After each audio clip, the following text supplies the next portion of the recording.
የዛሬው ቂሳ እንደዚህ ይጀምራል። ንጉሱ ተራራ ላይ ያስገነባውን ቤተ መንግስት ሊያስመርቅ ነው አሉ።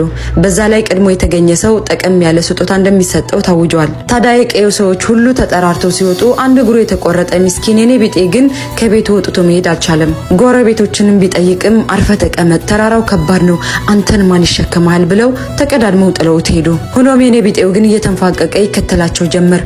ሁሉም ተራራውን እየተቀዳደመ ሲወጣ እሱ ከተራራው ግርጌ ሆኖ ለመውጣት ታገል። ታዲያ አንድ ድምጽ ከኋላው ሰማ። ወዴት ትሄዳለህ አለው። በወርቅ ካባይ ተንቆጠቆጠ፣ በአጃቤ የተከበበ ቀይ ረዘም ያለ ሰው። እሱም ተራራውን ልወጣ የንጉሱን ቤተ መንግስት ላስመርቅ ነው ይለዋል። ንጉሱም ሁሉም እኮ ጥለው ሄደዋል አለው። እሱም አይ ከምቀር ልንፋቀቅ ብዬ ነው አለው። ታዲያ ንጉሱም በመገረም ሲያዩ ቆይቶ ከሁሉም ቀድመህ እኔን አግኝተኛል፣ ስለዚህ የመጀመሪያው ሰው ሽልማት ላንተ ይገባሃል፣ በሉ ተራራውን በፈረስ እንዲወጣ አፈናጡት ብሎ አዘዘ።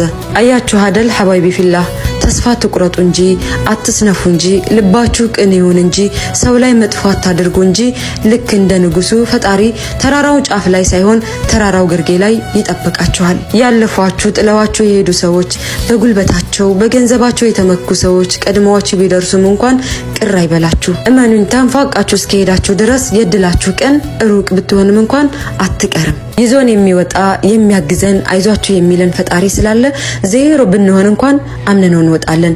ወጥተንም ደግሞ ሜዳ አንቀርም፣ እንሻገራለን። አይገርምም? ቀድሞት ከወጡት ቀድሞ ፈጣሪውን ያገኘ ምስኪን ሱብሃንአላህ። በስከመጨረሻም የቦታ ጉዳይ እንጂ አንዳንዴ ኋላ መቅረትም መቅደም ነው። በርቱልኝ ሐባይቢ ፊላህ።